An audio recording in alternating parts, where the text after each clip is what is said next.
kalab. So, for today's video, maglilinis tayo ng aking condo unit. So, nakita ko to sa isang vlog na cleaning my room.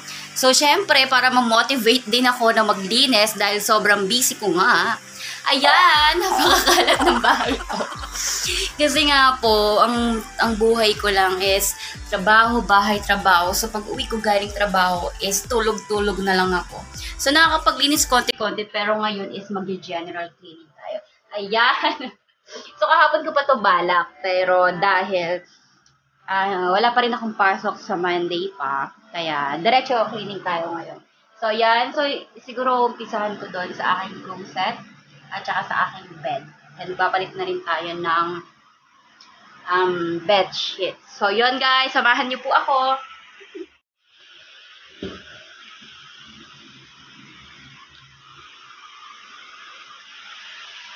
Oh my God. So messy.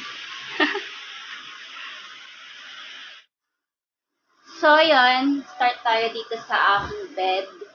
Ito yung, sobrang liit lang nung pinili kong unit. Kasi nga po, syempre mag-isa lang naman ako. At tingnan nyo naman, di ba, hindi ko na asikaso maglinis. So, kaya, okay na tayo sa maliit. So, kaya hindi yung gusto ko kung bakit gusto ko mag-isa. Kasi, iwan kung makalat yung bahay ko, okay lang, walang magagalit, walang mga away sa akin. So, yun, start tayo. So, ginamit ko kasi ito last time, kapag naboboard ako or nalulungkot ako, nag-record lang ako ng mga kanta ko. Ay, kala ko maganda yung boses. So, yun, umpisahan natin dito sa aking bedsheet. So, tatanggalin ko muna ang ating mga dapat tanggalin.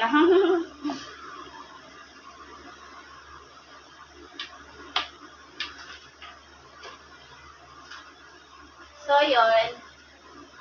Favorite ko kasi itong laser na to. Kaya kapag kagamit ko, nilalabad ko na siya agad. Ginamit ko ito nung nagpunta ako sa showtime.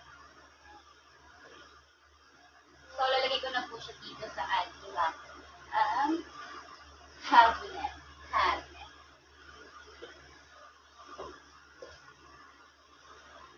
So, papalitan ko siya ng hammer kasi maliit po yung dapat ng hammer dito. Sobrang simple lang ng bahay ko. Pero,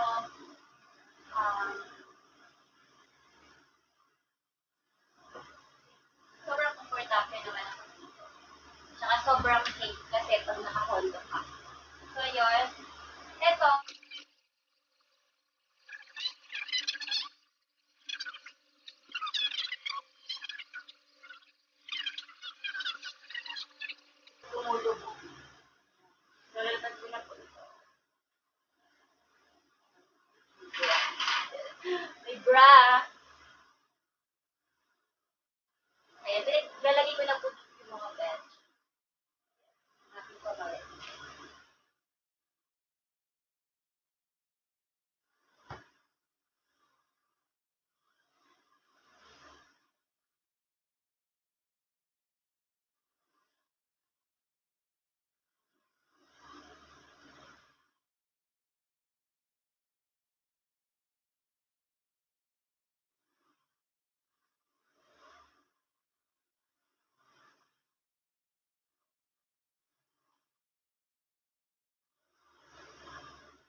So, dito naman tayo sa aking table.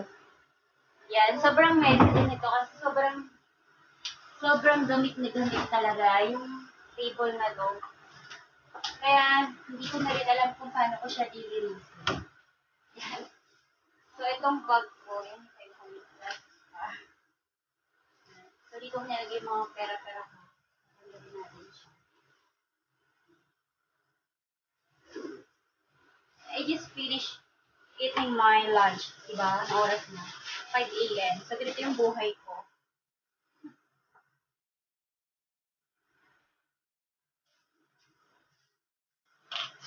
So, next, ayan. Ang daming pera. Ayan lang ako. Tampak-tampak lang yung pera ko. So, ganyan ako kapagod. Pag may sukli ako from Grab,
so yun. So yan, okay na aking table. Okay na ako dyan sa likod. Kasi guguluhin ko rin naman siya.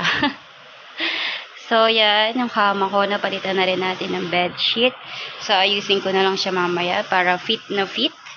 Ayan, ang aking table. Diyan ako nagtatrabaho kapag meron akong orders. Ganun. So ito pa yung kalat natin. Yung mga paninda ko, ayun. And then yung ating kusina, yung lababo, ayan, sige. Ay. So, ito na tayo sa lababo. Ito po yung pinakaayaw kong nilinis. Then, may saging ako dito. Kabibili ko lang kanina. Ito, mga tinapay na to, natapon na natin siya. Kasi, ano na siya eh. Alis na siya. Sira na siya.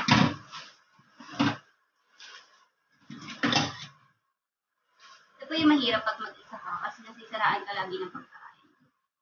Eh, yung mga minsan yung mga pagkain ko, bigay lang. Kaya sobrang dami.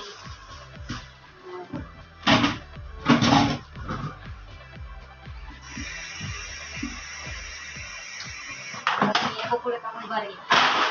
Nilalagay ko lang dyan. Then,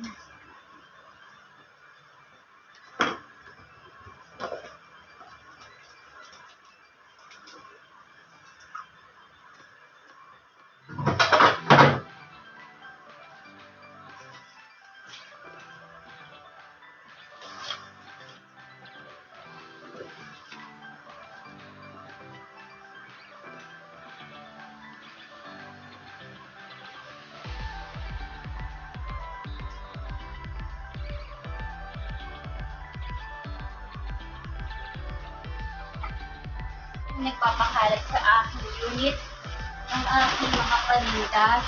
Kasi po, kapag may bumibili sa online, hahanapin ko, tapos lalapag ko lang ulit dyan. So parang ito na yung pinaka-exercise ko. Ayan. Ubusin niyo na po ito. Marami-rami pa to.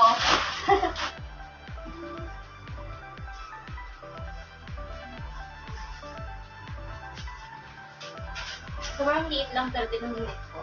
Sakang-sakto lang po sa akin. Ayan, tapos natin ito. Tsaka ito. Then, ito po yung pinili kong sandals from Ragais. Ayan.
Dami ko ng sapatos. Alam nyo guys, naalala ko lang dati. Alam mo yun, kahit isa wala akong shoes. Nanghihiram lang ako. Kaya maniwala po tayo sa process ng buhay. Progress lang ng life. Kasi lahat po ng gusto natin, matutupad din natin yan. Basta, syempre, magsisikap tayo. So, ayan, medyo malinis-linis na for me. Ito, ating kalat-kalat. Ayan, yung bedsheet ko, napalitan na rin sa wakas. Ayan, sobrang busy ko kasi. Ayan, hindi ko pa alam kung saan ko tatabi yung bag ko na yun. Ayan, yung bag ko, nilagay ko lang doon sa gilid. Tapos, ayan yung aking table. Ito, ilalagay ko yan mamaya sa loob ng mga maleta para hindi nakakalat dyan sa loob. Tapos, next nating lilinisin is yung ref. Yung ref ko, wala siyang masyadong laman. Ayan, naka-ice cream. So, malinis naman itong video kasi inis ko lang din ito ng masaraan. Kasi ito yung mas mahalaga sa akin. Ng ref, kaya lagi ng pagkain. Kaya lagi ko siyang nilinis. So, yan, meron lang siya naman na favorite. Bangus, hotdog, chicken, tapos ice cream yan. Lagi ako meron dito. Hilig kasi ako sa matatamis after ko sa lakin. Kasi ito siguro, lilinisin ko lang siya konti kasi may mga parang tulad yung nabulok na yung mga vegetables. Tapos ayan, may cake ako. Ayan. May kutsara na dito para pag gusto kong kumain. Direct ko lang. Wala tayong arte-arte. Nasa bahay naman tayo. Diba? May ko lang sa dito. Tapos may hilig ako sa ganito. Since ayoko na mag-soft drinks, nahihilig na lang ako sa mga ganito. Tapos hello. Ayan, unit mate yan. Kung gusto niyo po akong bigyan, pwede naman po. Ayan.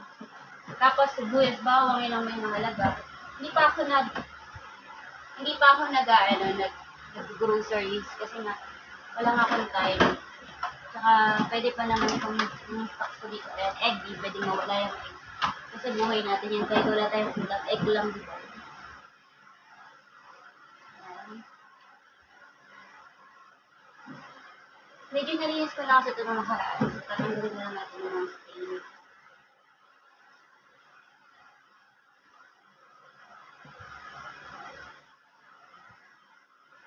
Hilig din ako sa ganito. And nag-iis ako sa mga gummy bears.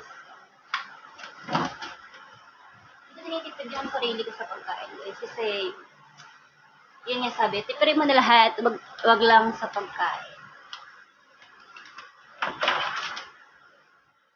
Whew! So init. Kasi sira yung aircon ko eh, pagagawa ko pa. So yan, medyo malinis naman na. Kaya sa kanina, di ba? So ito mga basura ko. Ito mga basura.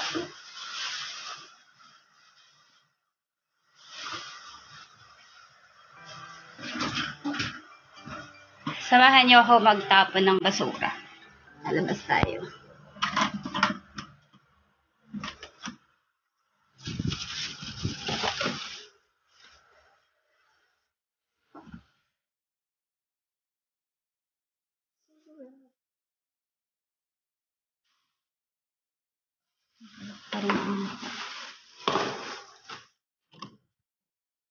So ito yung garbage. Matik yan. Bumukas ng ilaw. Pero di pa ilaw. Bumukas ng ilaw.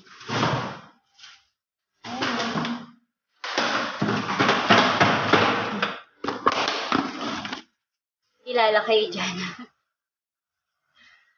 Yan, ang init talaga sobra. Kasi wala akong hangin dito. Kasi nga nakakondo tayo. Yan.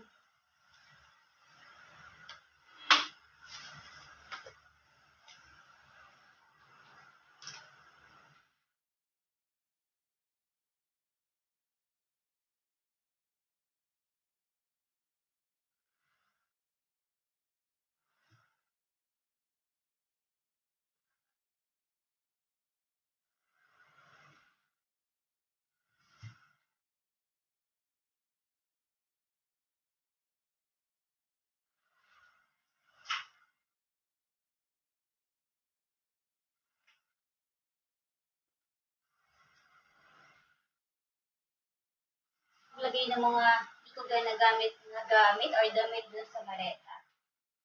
So, CR muna. Sa CR naman tayo. CR! Woo! So, alam niyo na itsura ko pag nasa bahay lang ako. Ganyan lang. Wala akong makeup. Walang ligo. So, yun. At ang dumi din ng ating CR kasi nga po, hindi na tayo nakakapaglinis, guys.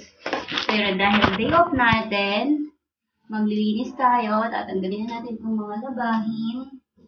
Yan. Siyempre, ang una nating gagawin ay magbababad tayo ng sunrock sa ating sahig. Ganyan po talaga ako maglinis. Nagbababad muna ako ng mga sunrocks. Kasi lalaban natin itong basahan. Yan.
Tapos na akong maglinis ng aking kabahayan. Ayan, para tayong kukunin ng liwanag. So, maliligo naman ako. Then, natutulog na. Bye-bye, guys!